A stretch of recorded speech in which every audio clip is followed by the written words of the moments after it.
Roger Isabelle, justement, on en parlait. Vous êtes né un 22 décembre 1951. Ah, c'est peut-être votre sympathie pour l'OM qui fait que vous êtes né le même jour que Payet. Mais non, on l'a dit, c'est pas Dimitri, c'est Manu, et Lopez, c'est Sergi. Donc malheureusement, le seul footballeur qui est né le même jour que vous, c'est Souleymane Camara. J'ai cherché des points communs, j'en ai pas trouvé à part votre coiffeur peut-être, qui n'est pas Jean-Claude Biguine, mais Bob l'éponge. Vous grandissez à Épernay dans le Marne, un jeune homme brillant. Vous faites l'école supérieure de journalisme. Oh, j'adore les mecs, l'école supérieure. Il y a déjà les mecs qui se la racontent pas, d'avoir la crème de la crème pour être l'école supérieure. Moi, excusez-moi, j'ai pas fait l'école supérieure du rire. Désolé, il a fait l'école supérieure. Alors, on va voir qui y a eu dans cette école supérieure de journalisme qui en est sorti. Valérie Benaïm, Erika Moulet, Laurent Romeshko. Oh putain, ça sent le prix Albert Londres. Oui, et alors tu te dis, mais qui ils ont eu comme professeur ces gens pour être des prix Nobel comme ça? Alors je regarde, je me dis Romain Rolland, c'est pas lui. Charles Péguy. Ah, Gilles Verdez. Oh putain.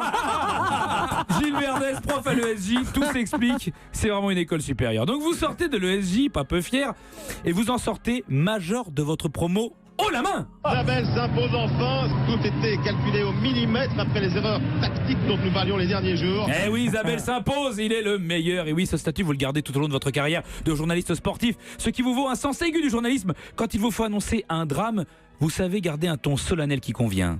La France a peur. Non, ça c'est Roger Giquel, c'est pas Roger Isabelle. Non, lui, vous c'est bien plus. C'était un ton encore plus grave et encore empreint de respect quand vous annoncez le destin tragique d'un athlète. Le kayakiste, un jour, s'est servi de son marteau-piqueur. Il a touché un câble à très haute tension, 30 000 volts. Il paraît que ça équivaut à peu près à 15 fois la chaise électrique. Et il s'est réveillé 14 jours plus tard. Il avait perdu 2 doigts de pied. Il avait les tendons du genou brûlés, une oreille plate, explosée. Un vrai respect dans ce mot. Vous ne parliez pas à l'époque de Gilles Verdez, hein, bien sûr, qui lui aussi a dû toucher une ligne à haute tension avec un marteau-piqueur. Sinon, on n'a pas l'explication au phénomène médical qu'il représente. Mais revenons à l'essentiel. Non, revenons à vous. Vous êtes donc un brillant journaliste sportif, mais pas que, puisque vous avez présenté Télématin en remplacement de William Lémergie avec ce sérieux qui vous caractérise toujours. Oui, c'est pas l'ours-con.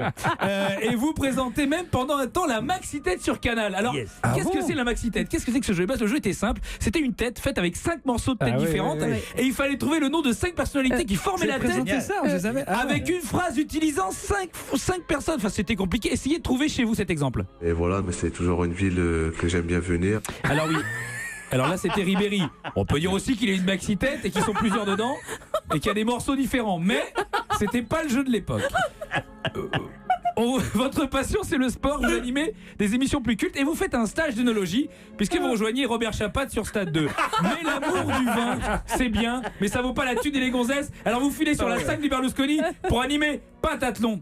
Non, c'est pas du sport, c'est un jeu à la con, mais vous ne tombez pas dans le grandiloquent de l'époque du fantasque président italien. Vous gardez une sobriété bien à vous. Merci bien. Oh non, merci Truffaut. C'est impressionnant de vous retrouver tous ce soir pour le spectacle de l'actualité Pentathlon. Et tambour et trompette, mais c'était vraiment la finesse à la française. En 89, vous obtenez le 7 d'or du meilleur journaliste sportif. La même année, Marco Van Basten gagne le Ballon d'Or.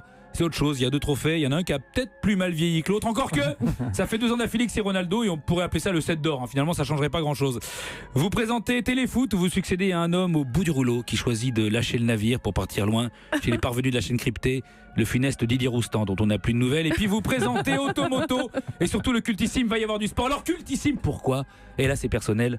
Parce que vous consacrez une émission en 91 entière au PSG qui était totalement à la dérive. Vous appelez ça Sauvons le Paris Saint-Germain. Ce jour-là, j'avais l'impression que le destin de mon club devenait plus important que la guerre du Golfe et que l'invasion de Saddam Hussein au Koweït. Et ça, pour ça, je vous dis merci Roger. Joli. Julia Cazard.